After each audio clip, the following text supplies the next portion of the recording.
What is up? Body what that? What was that universal greeting again? Ba we've grown a weep mini bond. Ba we've grown a weep mini bong. Now for a little energon cookie. Yeah. Yeah, hell of an intro. Hey everybody, Anime Vice, YouTube, Internet, wherever the hell you're watching this from and everything. I'm SlottyFan16, one more quick here with the local and controversial Makoto Sakamoto. Yeah, I already fucked it up. Hey, it's alright, Sonny. It's alright, man. That's why you shouldn't have three names for a name. Hey, it was just one of those things on Facebook a while back, so it's just something that stuck with me, you know? Alright. Hey, welcome to the show, though, man.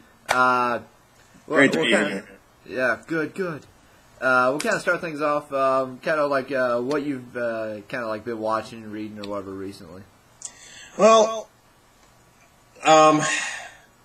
with work, really, I'm just thinking about work at the moment, so it's like there's a number of things I've been like looking at here and there, a few little things like AMC. I've been watching Walking Dead every Sunday and catching all the new episodes. Like tonight's the one that just aired, not one to miss. It's one of those things, you gotta go back and check it out, man. If you haven't been following up, get back into season 1, follow all the way through, up to the newest episode. Get yourself caught up. Gotcha. Alright, well, I've basically been up to just, I've been keeping up with weekly Bakuman volumes. I've been, and same thing for Bakuman Season 2, I've been keeping up with that, but otherwise, anime-wise, I just haven't been doing a whole lot. I've fallen behind. I'm constantly playing catch-up, but I'm working on it. Oh, yeah. Yeah, but when you're not trying to catch up on the new episodes, though, it's always good to just, like, go back and then reflect on the classics, some of the stuff that we grew up on, or even some of the things that came out before our time. Know what I mean? Yep. And it's so awesome that you bring that up because, you know, today's topic, surprisingly, I couldn't believe the site has, you know, I guess thanks to Egan the Vile, he's been doing all the profiles for everything. But today we have here the Transformers, the movie, the animated one from 1986. Woo! Yeah, victory! So that's what we're gonna talk about today and everything. So little change up with how we're doing all our little segments, but still general same concept for Dunce Cap and everything. So I mean, even though it was a co-production between Americans and Japanese, it was still very much a Japanese product at the time, with more of a basis audience-wise here in America, especially in the mid-'80s. Yeah, because I guess because that was a time too where I guess the 80s was more of a boom leading into the 90s as far as anime coming into the U.S. and shit. And it had nothing to do with the Reaganomics of the time. Nothing to do with that at all. Because also take into consideration what the 80s brought us. I mean, as far as people like ourselves, what we had was the advent of arcade games thanks to likes of Namco, Nintendo, etc. Nintendo Entertainment System, Sega, Genesis, or not the Genesis, but the Master System, the Game Boy, just a lot of classic stuff on the gaming end. On the anime end, let's see, what do we have? Some of the more notable Gundam series, Robotech, Bubblegum Crisis, OAV, that was just starting out, which, by the way, was American influenced, if you didn't know that. Really? I might have to rewatch my copy of 2040. That's like the rethinking, dude. You gotta watch the original one to actually catch all the references. I don't want to. I only want to watch 2040. Yeah, going back on topic.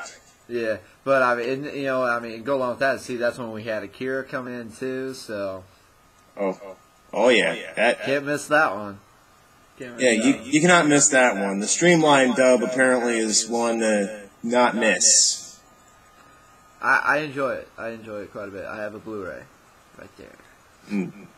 Nice. But anyways, first general topic up for discussion on the good old Transformers is the animation.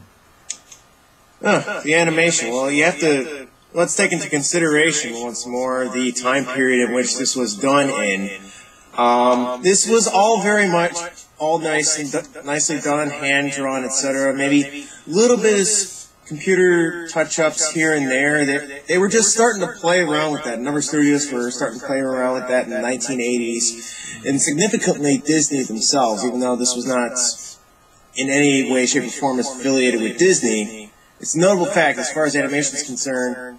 In the 1980s, Disney made some nice leaps and bounds, which basically brought them back into the forefront after a nice little slump from like late 60s onwards, with a couple little films.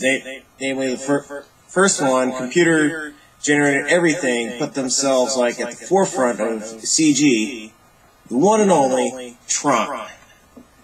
And then when it came to actual animation, however, like actual hand-drawn and then computer-generated imagery, their really big claim to fame was, I think it was in same year, kind of funny, 1986's The Great Mouse Detective, specifically the clock tower scene, where they're all fighting on the clock gears. Yeah. Those clock gears were computer-generated. Really? Yeah. Learn something new every day. That you do. Yeah. My biggest thing on the animation as far as this movie goes is the difference between it and like the G1 and G2 series. Like, since this was strictly a movie, they were able to have a bigger budget to be able to have better quality and just bigger settings overall. Now, I wouldn't necessarily say bigger settings, but they were able to focus a little bit more on the settings, and they didn't have to reuse as much in the long run as they had to with Generation 1 and Generation 2. Plus, the character animations, they were able to get more in-depth with them. Well, as in-depth as anyone could with giant animatronic morphing robots that are sentient. Yeah. Well, I think they did a pretty good job as far as like the transition of as far as the animation goes, like the transition between them being in robot form to car form or truck or whatever.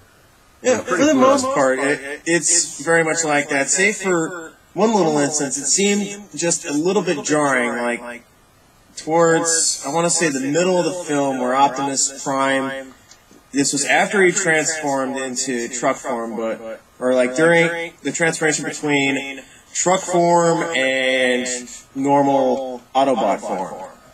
It's like, it's just a little jarring. It seems that they missed a step or two when they were doing that, but it's one of those things that you can easily forget about if you're just enjoying this for the long run. Just for the long run of it all, 80 minutes of it?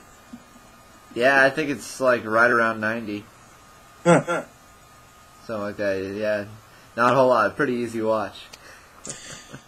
Yeah, that's kind of surprising. I mean, one would think that with the latest stuff that was coming out, you'd think you'd have a little bit more to it. I know, but hey, what are we to say, I guess? Yeah, it was the 80s. Animated films weren't necessarily as, well, selling. They lost the luster that they had in the early days, and they had yet to regain that by that time. Yeah.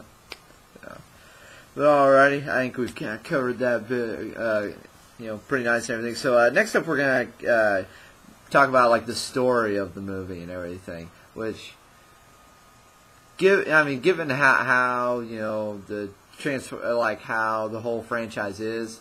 Yeah, this is one of those things where you have to seriously. The movie assumes that you know exactly everything that happened up to that point, and if you didn't, well, they give you a little narration at the beginning. The narrator comes in, explains everything that happened in the mythical, far-off future of 2005. I know. It's so far away still. I can't wait. Oh, same here. But yeah, the movie, once more, it takes the assumption that you know exactly what's going on up to the year 2005, where the Decepticons basically, and this is, I'm not trying to spoil anything here, but this is just like the beginning of the movie, so nothing's actually spoiled. 2005, Decepticons got Cybertron. They got it over. So the Autobots have escaped to a few places. Moonbase 1, Moonbase 2, and Autobot City on Earth.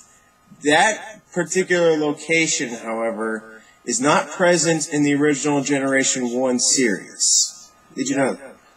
Yes, I did. Well, probably because I mentioned that to you earlier. But what about our viewers? Because I went back my freshman year of college and watched the entire G1 on YouTube. But this particular episode in question was never released in America until the 20th anniversary DVD back in the 06. Well, my freshman year of college was 2007, so... True that. But Oh! Okay, you got me there. But yeah, I basically, assumed that it wasn't in the originals, and like the movie, as you said, is, it's a standalone, but not quite a standalone, because it's like a lot of the Dragon Ball Z movies, they're thrown in there, kind of its own story in the middle, like kind of like set like in between series sort of thing. Yeah, the in betweener, or like smack dab in the middle of a series, like any number of little anime films, like Cowboy Bebop or Tenchi Muyo in Love 1, and I want to say 2 as well, but I'm not. Don't quote me on that one. You see what I'm getting at, right? It's more the integral of. Yeah, but this movie stood alone a lot just because of certain things that happen. Oh, but we can't. Are we allowed to say anything about that? No, I try to stay as spoiler free as possible. So that's why I okay, beat around the bush a lot. Because if anybody's watching this right now hasn't seen it yet, they have to see it, because there's a couple of significant things that happen in there. Especially concerning the one new character in there by the name of Unicron. I love Unicron. Yeah. So do I. I didn't like him in Armada, but I love him in the movie. See, I didn't watch Armada. I basically stopped, like, my Transformers, like, series watching was all over the place. I watched, like, a couple of episodes of the old ones, like, a long time ago, and then I got back into it, and then I watched, like, Beast Wars. Then I just like, stopped. Like, all my watching stopped.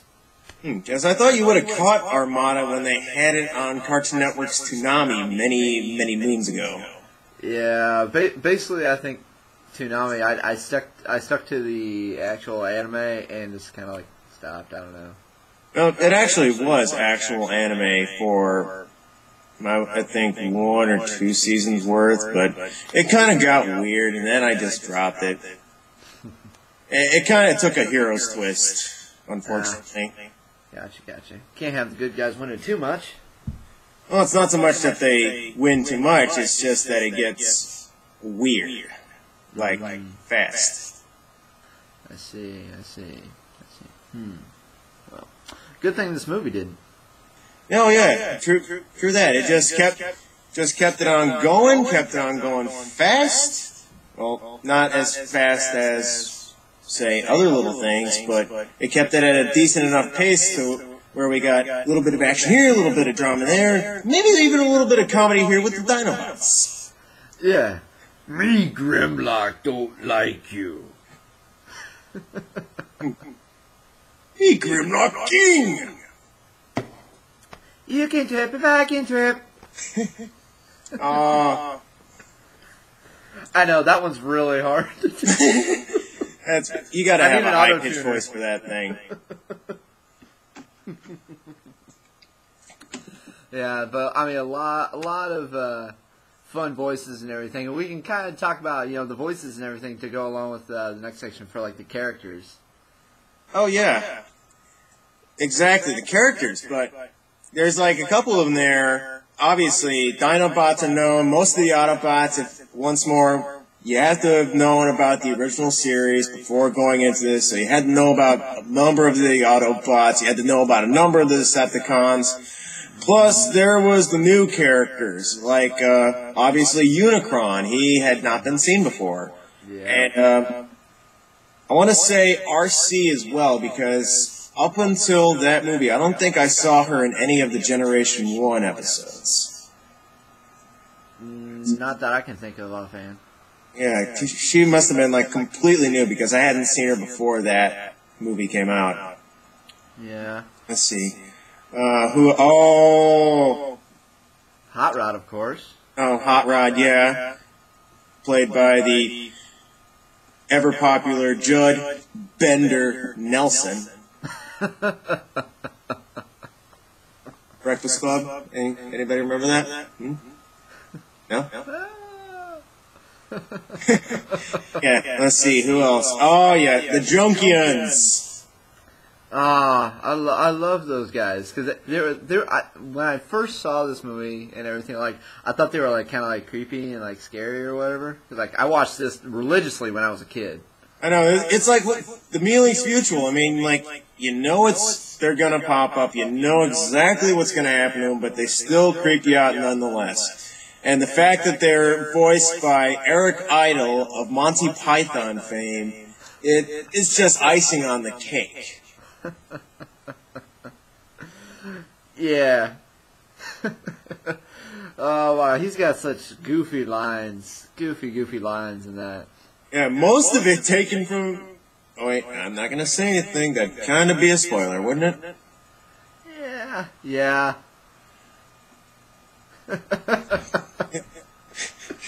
We're trying to save you people from a 25-year-old secret. Yeah, let's see.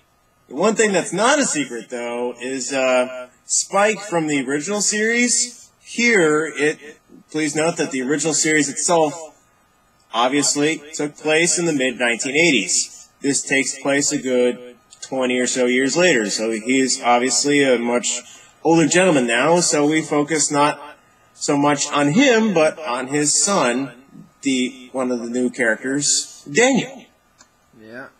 Yeah. Well, I mean, the humans had like so little part in this entire movie. Yeah, it was just. The funny thing is, it was just Spike and Daniel. There was like no other humans throughout the entire movie whatsoever. No. Well, I mean, they were only at Autobot City for a while, and then everything else is just out in space. Well, true, but you think that with all the stuff that the Autobots have on Earth, that the travel between space and home planets for humans would be made that much easier. Yeah, I guess, considering Spike is way off on Moonbase 1. Oh, yeah. So, no, it's possible. But then again, I mean, it's kind of like how in the original series, really they didn't bring in humans very much. I mean, the Decepticons did, but the Autobots really didn't a whole lot.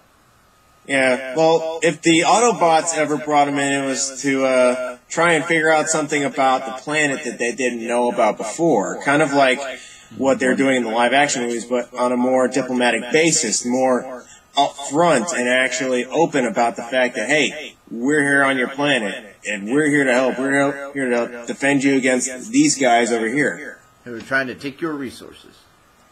Yes, to make more, what was it, Energon cubes? Yeah. And they would just, all of a sudden, just pop an Energon cube up, and then they just fill it with oil, and then it would just transform into energy. Yeah, or water, or air, or something. It's like every other episode, they have a new way to create Energon cubes from yay material, or lay liquid, or whatever. It's like something new every time. Yeah, it was goofy. It was goofy. But all right, let's get back to characters here and everything. We got a number of new characters and everything, and of course, some a lot of characters going back and forth and things like that. Don't want to ruin anything. My personal favorite, then I'll get to. Is Hot Rod, because he's a badass. Of course, you have Bender playing him. The most badass character from The Breakfast Club playing the most badass character in the movie. I'm sorry, he's a combination like Lamborghini Trans Am. Lamborghini? Lamborghini? No.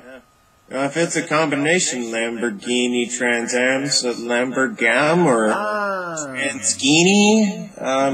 That sounds wrong. Well, I can think of worse, and you know that. I know you can. But yeah, but he's awesome because he doesn't wuss out I guess Ultra Magnus doesn't wuss out, but he just sucks. Yeah, Ultra Magnus though, he's a little bit more discerning about the fights that he picks versus Hot Rod, who is obviously he's a younger, in a sense, Autobot, so he's got definitely more of a hot head to him. He's more, let's just rush into battle like a noob and get it all done. Yeah. I love the end of the movie. Yeah. Totally do not seek, or spoilers, if we do say anything about that. I gotta keep on remembering that. Yeah. So, who'd you like the most or a lot from this movie? Well, personally, I'd have to say it was actually not just one character, but two characters, in fact. I'd have to say both Hot Rod, of course, and Cup. Yeah. Cup was a fun character. He was the old man foil to Hot Rod. Yeah, exactly, or more like the wise old geezer who'd been there before. He had the one who knows exactly what's going to happen. He's got a story for every single situation that he's been in and how he got out of it. And a few of those times, they actually used the outcomes of his stories to good advantage when it came to actually getting out of the little situations that they got into in the movie. Oh yeah, we inverted polarity.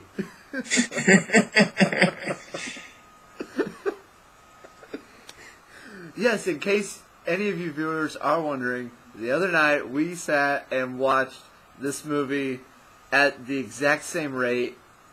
Exact same moments, quoting everything. We were synchronized.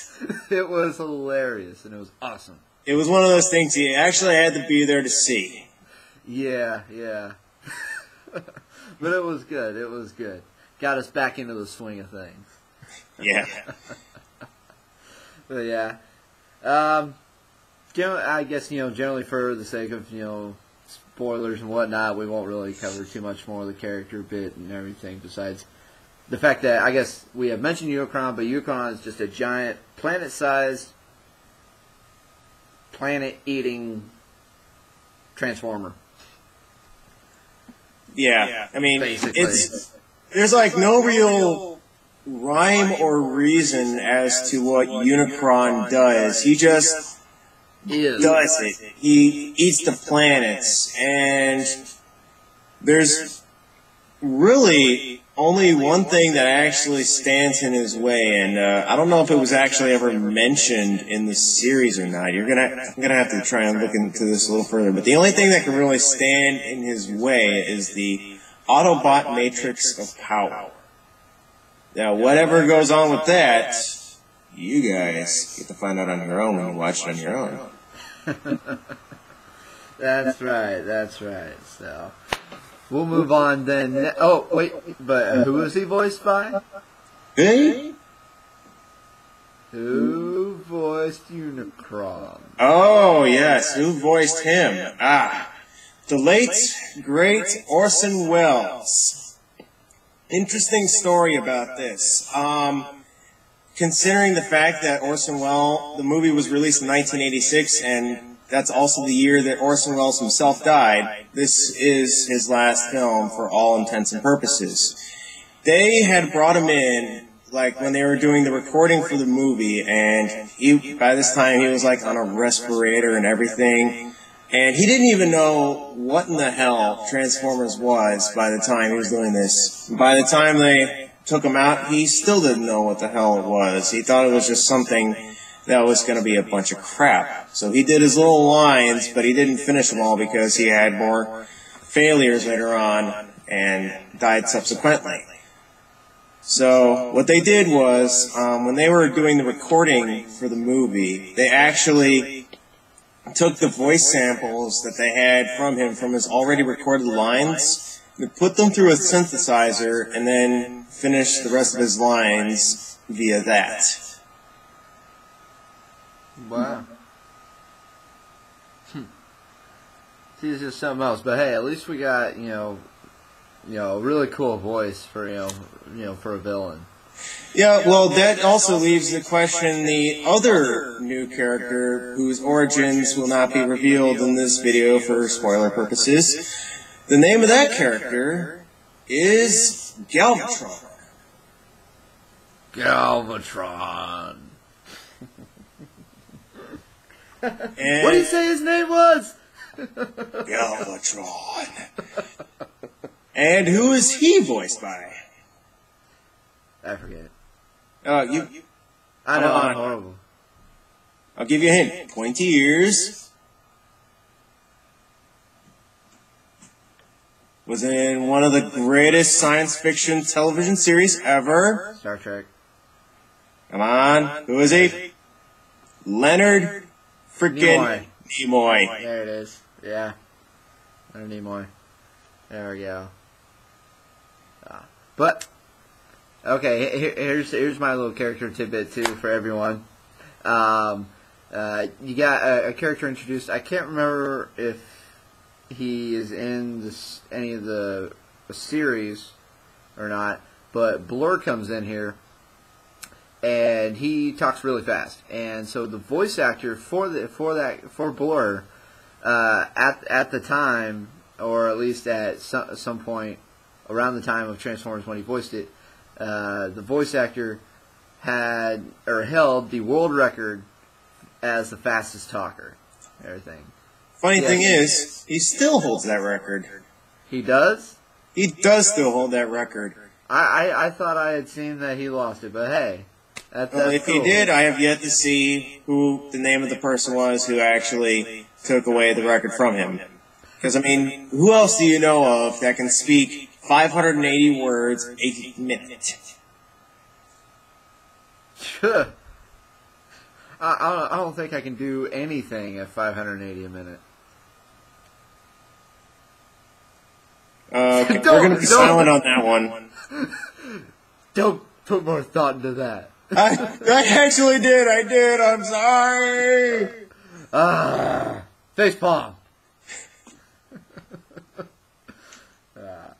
But see, then other than that, the really cool voice thing about the Transformers is throughout all of Transformers history, the same guy has voiced Optimus Prime. Peter Cullen, the one and only. All the way from this and the originals, all the way to the brand new live action movies. And that is awesome. That is awesome. You know what else is awesome? You remember Toonami, how I mentioned that earlier? Uh-huh. He also did some of the announcing work for the actual Toonami segments, not in the shows themselves, but in like the little segments with Tom. Oh, really? Yeah. I liked Tom. I think I liked either Tom 1 or 2. But then after that, I hated it. I hated him. Same here. It was bad. Real bad. And then his voice got all goofy, and they tried to make him shaped weird. Yeah. Blame it all on Steve Bloom. Oh my. So much stuff can be blamed on.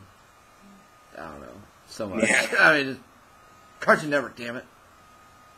Yep.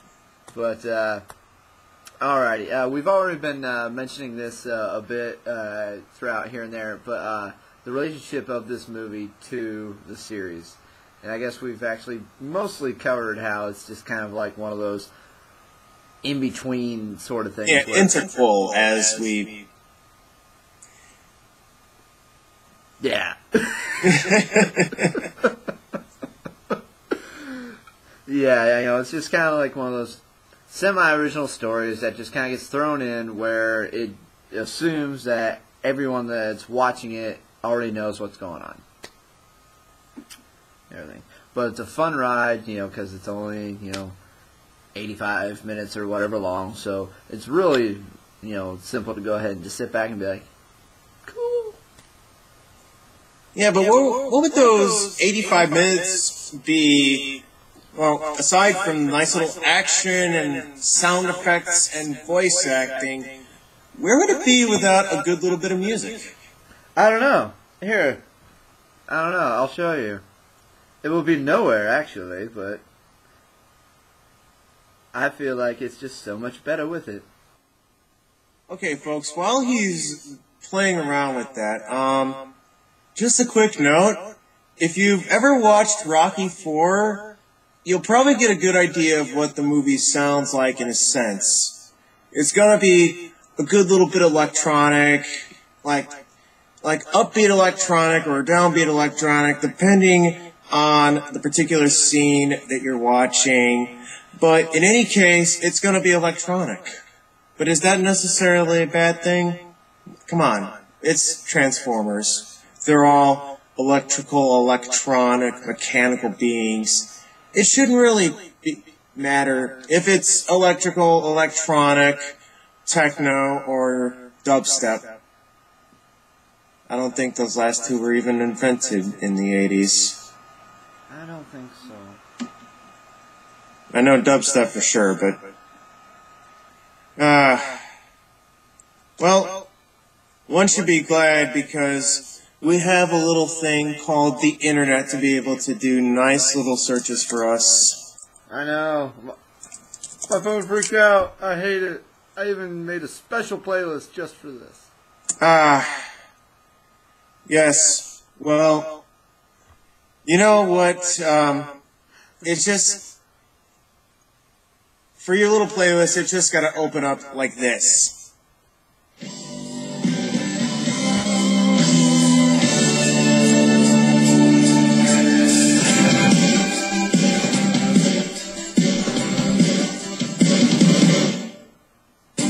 Sometimes when your head's set on the head, let's go with a journey. Someone loves it. How you keep going. Yeah. But you see what I mean by that, right? I mean, it's just one of those things that you just get into. Yeah. I mean, just power ballads, it's just, chords just Yes, and blasted it out there. And the nice thing is that very song plays along with one other one that I'm about to bring up here. It plays twice in the movie and always at just the right moment for it to hit the nice high that it's looking for. You know what I mean? Especially like where this next one, I'm pretty sure I know which one you're going to play next, but I especially like the first time that it gets played because it just works out so good. I think the leader of the Junkians forgot to throw in that satisfaction guaranteed with your equipment at the moment.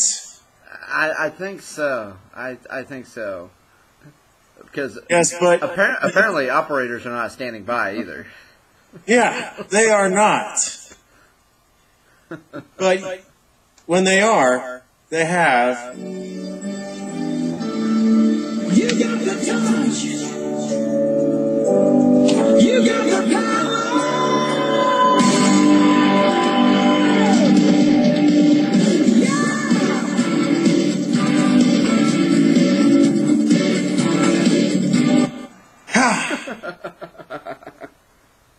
You know what I mean, though, right? You see, exactly. I would hope the viewers understand the same. Yeah, exactly. Once more, and during the particular scene or scenes in this case that Sodi and myself are thinking about, the two in which the song plays in, it's just right. It's like that. It's like, yeah, you know it's going to turn around for them. You know it's going to be all right. Yeah. Hey, I got things fixed, though. Oh, did you know? Yes, I did. Oh, yeah.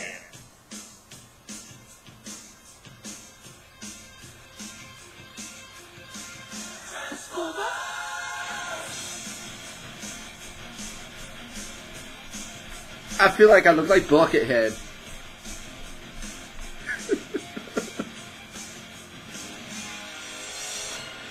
Something's washing over you.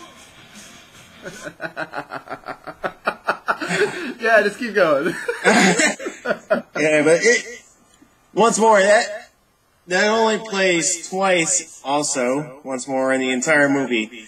Like, once in the very beginning, only ever so slightly edited to when it's actually going through the O in the Transformers logo, where it actually does the robots in disguise. And also in the end credits as well.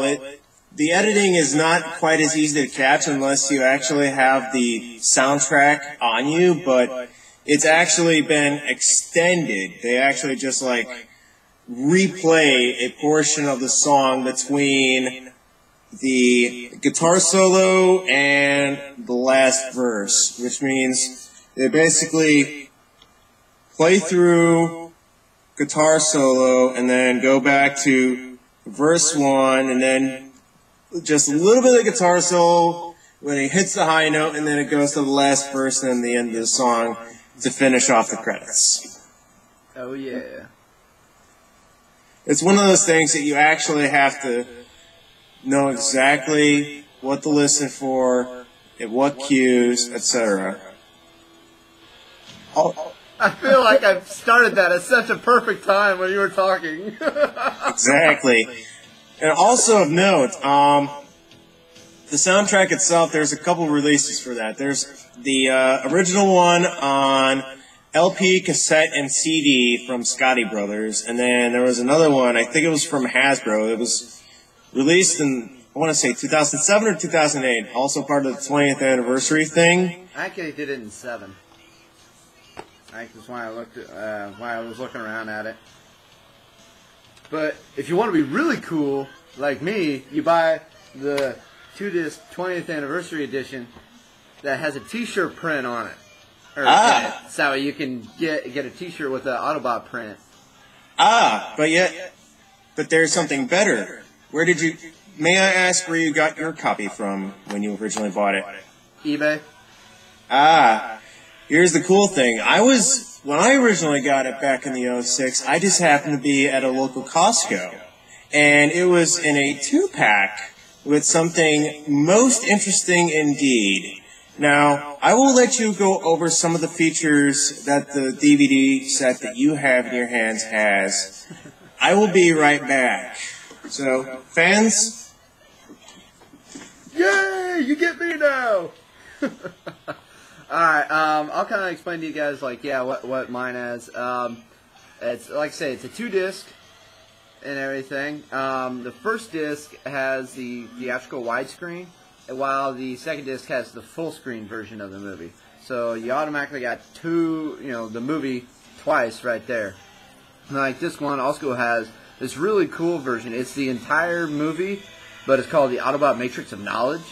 And what it is it pop like the screen, and while you're watching the movie, bubbles will pop up on screen with different facts about the creation of the movie, the people, the voice actors, just all sorts of different stuff about the entire franchise, and it's really cool. And that's kind of how I found out a number of different facts about it. It's pretty fun. But like other than that, I mean, you got a number of different commentaries, something about like a side-by-side remastering comparison, and like these little featurettes, like a DVD-ROM trivia game, and yeah, I mean they got all sorts of stuff. Even the U.S. and Japanese toy commercials. I mean they got all sorts of stuff. So like, there's a lot packed onto these 2 discs. They say the total runtime is plus minus 5 hours from all the shit that's on these discs. So I mean, there's a lot to enjoy, for a Transformers fan. There's one other little thing that you forgot to mention. With the 2 versions, on disc 1 you got, of course, the widescreen version, and disc 2 is the full screen version. Please note that disc 1 is the actual theatrical version, or the original theatrical release of the movie, which included the, for the moment, controversial Spike quote. It isn't even dented. Oh shit, what are we gonna do now? Please note, this was intended as a kid's cartoon in the 1980s, so that one little quote from Spike kind of like upset some parents. Well, I mean, it has a PG rating, and I mean... Exactly, but even nowadays, you get about 3 to 5 shits in a PG movie nowadays.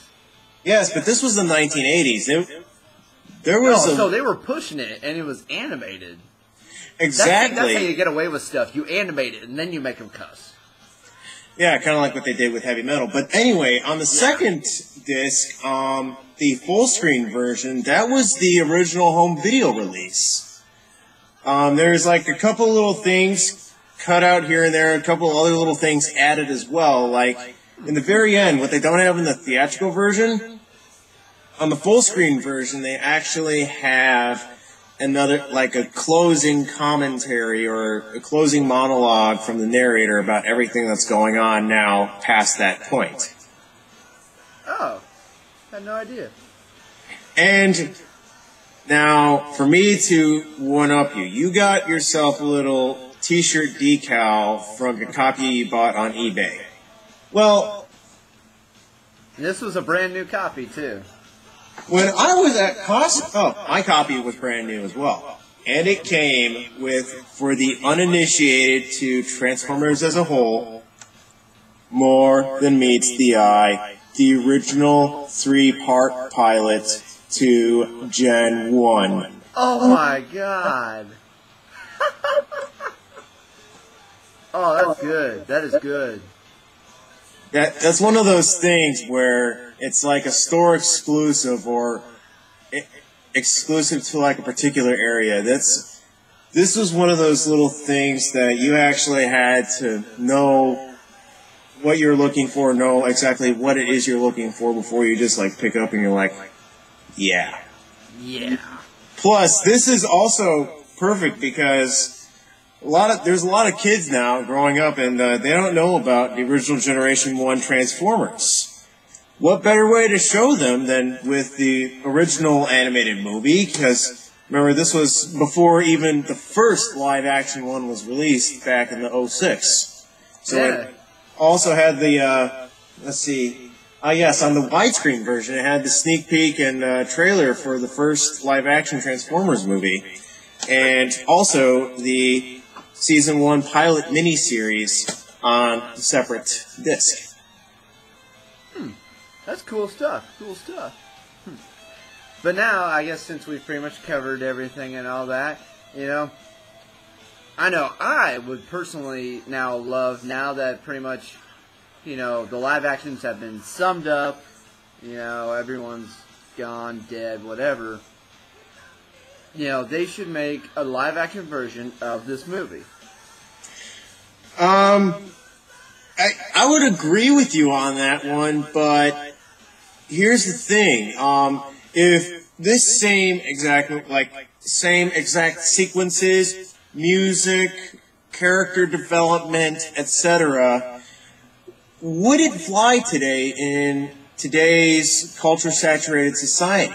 That is the main question.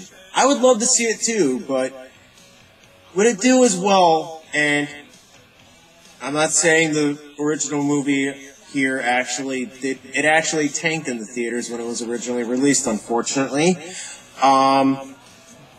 If they re-released it, if they redid this live action, re-released it in theaters like this coming Friday, do you yourself think that it would actually do well?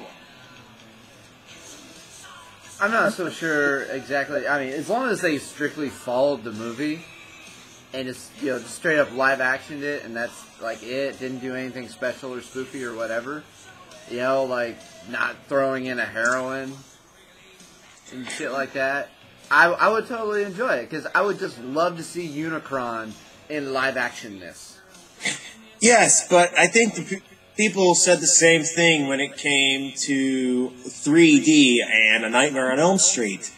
Unfortunately, copying that shot for shot and not making Nancy as heroic as she was in the original, they just killed the feeling. Plus, Freddy Krueger with that cheese face, I'm just not feeling it.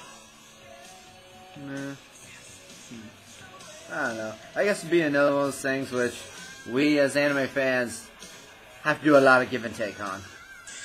Exactly. And a lot of times it's a lot of taking it up the ass. Especially with the now greenlit Akira project coming up. Yeah. Well, we could spend a whole another time doing that one. That's a whole nother episode in and of itself. That's another because this episode has now doubled the longest I've ever done. This has now become a video podcast in reality, and not just an episode. This has now become an OVA. Whoa! I thought we were going into the ONA era here. Let's just not make it totally now jump into the MA. Oh, whoa. It's not like we actually jumped into any of that. We just cut ourselves up. Yeah. Yeah. But, hey, we'll go ahead and end things up here and everything since we've pretty much covered everything. I've had a lot of fun with this, Hope you have too. And I hope you viewers have had a lot of good times on here. You got any ending comments? Nope, I don't have anything at the moment, guys, but if you want to, there's that little, depending on where you're watching this, there's like the little area where you just type in your little stuff right there. Just go ahead, type it in, boom, hit enter. Just make sure nobody's trying to, as Wicked Shrapnel on Machinima likes to say, trolling for unicorns. Yeah. Well, like I say, I've had fun, guys. I'm Sonic Fan 16 with Makoto here. So I had an awesome time. Hope you all had an awesome time. This has been, an awesome episode of Dunce Cap covering the Transformers movie. I'm outie. Peace.